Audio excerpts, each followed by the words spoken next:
అచ్చెన్నాయుడు గారు ఆడపిల్లలకు 1500 ఇస్తామని అదే ప్రభుత్వం కూటమి ప్రభుత్వం మనకు హామీలు ఇచ్చింది.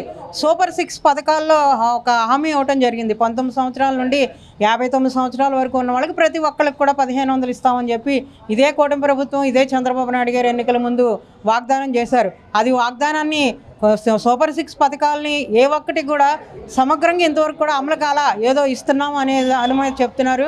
అలాగే ఉచిత బస్సు కూడా ఇంతవరకు అమలు కాని పరిస్థితి. అదేవిధంగా మహిళలకు ఇచ్చే 1500 ఇస్తే మేము రాష్ట్రాన్ని నమ్ముకోవాలని చెప్పి అచ్చెన్నాయుడు గారు చెప్పడం జరుగుతుంది. మీరు ఓట్లకు వచ్చినప్పుడు ఏమన్నా మహిళలు వచ్చి మిమ్మల్ని 1500 ఇమ్మని చెప్పి మేమేమైనా అడిగామా మిమ్మల్ని? మరి అదే మీరు ఇస్తానన్న దాన్ని మరి అమలు చేయలేని పరిస్థితుల్లో మీరు ఎందుకు హామీ ఇచ్చారని చెప్పి మేము అడుగుతున్నాం.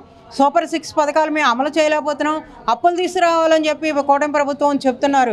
మరి ఆ రోజు చంద్రబాబు నాయుడు గారు ఇప్పుడేం కొత్తగా పార్టీ పెట్టి కొత్తగా రాలేదు కదా. ఈ మంత్రులు కానీ ఈ ఎమ్మెల్యేలు కానీ ఎప్పటి నుంచో ఉన్నవాళ్లే కదా. మరి వీళ్ళకి ఎన్ని అప్పులు ఉన్నాయి దేశంలో, ఈ రాష్ట్రంలో ఏం చేయగలమనే ఒక ఆలోచన లేకుండా మీరు ఇచ్చే పథకాలకి ఈరోజు ఇవ్వకపోగా వాటిని అవి ఇస్తే మేము రాష్ట్రాన్ని నమ్ముకోవాలని చెప్పేసి చెప్పడం చాలా సిగ్గుచేటనే విషయం. మరి ఆ మాటను వెనక్కి తీసుకొని వెంటనే మహిళలకి ఈ 1500 అనేది వెంటనే అమలు చేయాలని చెప్పేసి మేము డిమాండ్ చేస్తాం.